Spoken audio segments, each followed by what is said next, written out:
jalankan kewajiban. Jalankan kewajiban. Kalau dalam kaidah para ulama, yani addil wajibat wasbir 'alal huquq. Tunaikanlah kewajiban kamu dan bersabarlah terhadap hak-hak kamu. Ini bukan bentuk tolerir ya kepada orang tua yang salah, tetap salah. Tapi yang jadi pertanyaan kita adalah apa yang mestinya kita lakukan terhadap orang tua kita yang memang itu adalah orang tua kita yang qadarullah sekarang ini terjerumus dalam kesalahan. Bismillahirrahmanirrahim. Bismillah Ustadz, izin bertanya Ustadz, bagaimana sikap kita agar tetap bisa berlemah lembut kepada kedua orang tua yang ketahuan berlaku maksiat dan kini rumah tangganya goyah karena itu Ustadz. Masalahnya adalah perselingkuhan. Bagaimana sikap kami sebagai anak untuk tetap berlemah lembut seperti tetap berlemah lembut kepada orang tua kami Ustadz? Pertama, akhi, tidak ada manusia yang bebas dari kesalahan.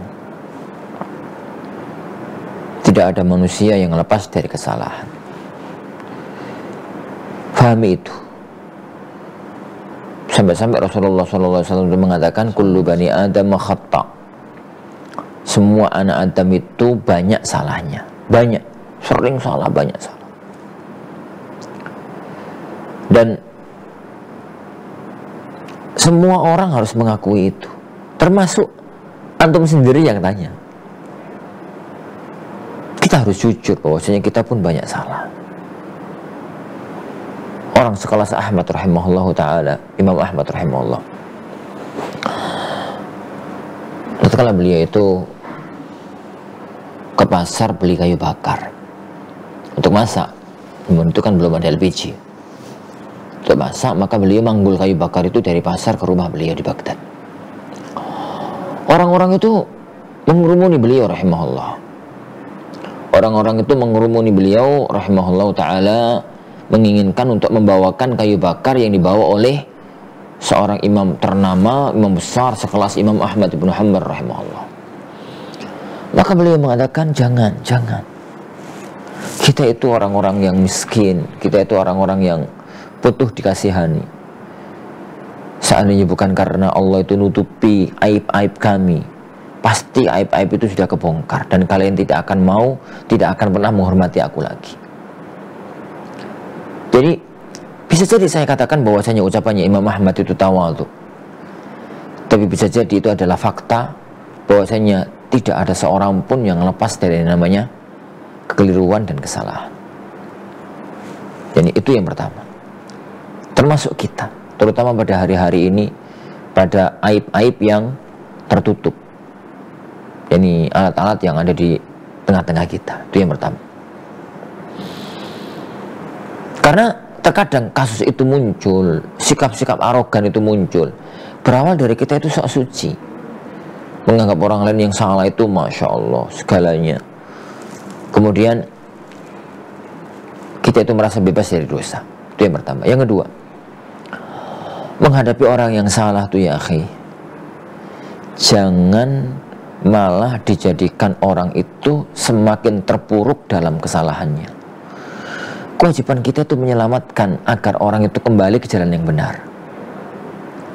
Makanya dulu Umar bin Khattab radhiyallahu an mengatakan kepada kita, yani la tu'inu syaitana ala akhi, kamu itu jangan bantu setan menjerumuskan saudaramu, menjerumuskan teman kamu.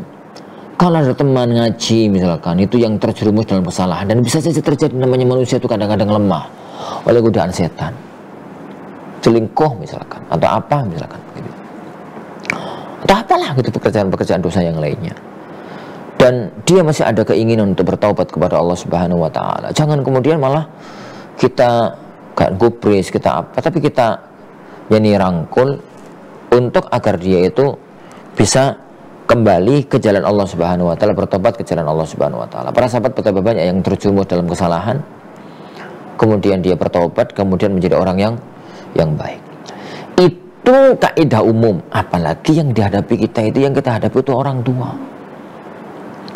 Bandingkanlah antar kesalahan dia yang sekarang dengan semua keutamaan dan keagungan dia selama kita masih dalam alam rahimnya, kemudian kita lahir, kita besar, dibesarkan, biayai, dan sudah besar semacam ini, kebaikan-kebaikan itu tidak sebanding dengan 1-2 kesalahan yang mungkin itu terjadi karena beliau terkalahkan oleh hawa nafsu.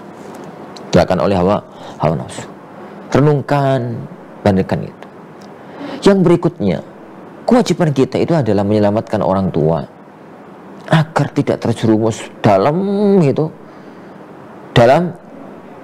perbuatan yang terjadi itu. Nah, kemudian setelah itu pikirkan satu hal, bahwa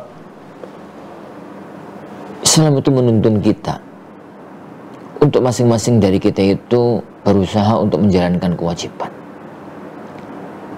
dan tidak terlalu menuntut kondisi yang maksimal.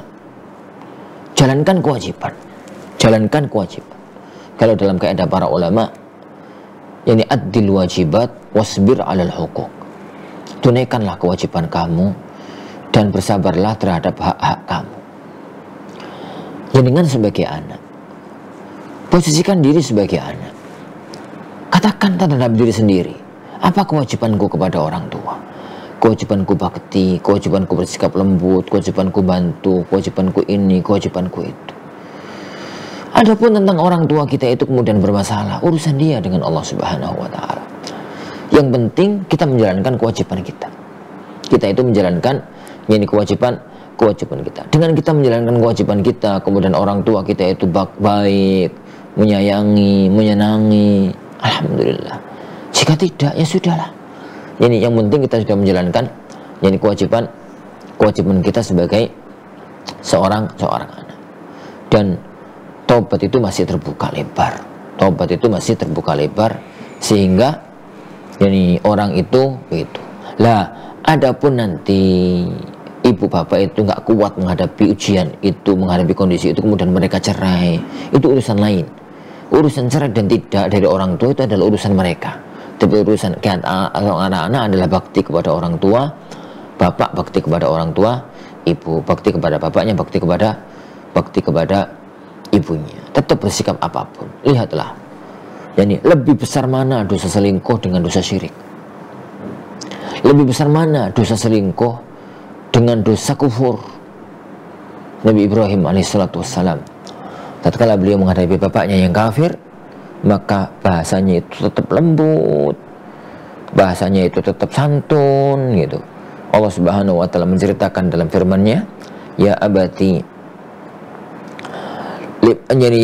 ya abati begitu. Jadi wahai bapakku, kenapa kamu itu kenapa tuh dengan itu menyembah? Bahasanya lembut itu. Ya abati itu kalau kita adalah panggilan manggil orang tua dengan bahasa yang paling sopan. Dengan bahasa yang paling sopan. Padahal bapaknya itu semacam itu. Ini bukan bentuk tolerir ya kepada orang tua yang salah, tetap salah. Tapi yang jadi pertanyaan kita adalah apa yang mestinya kita lakukan terhadap orang tua kita yang memang itu adalah orang tua kita yang qadarullah sekarang ini terjerumus dalam kesalahan. Wallahu a'lam bishawab.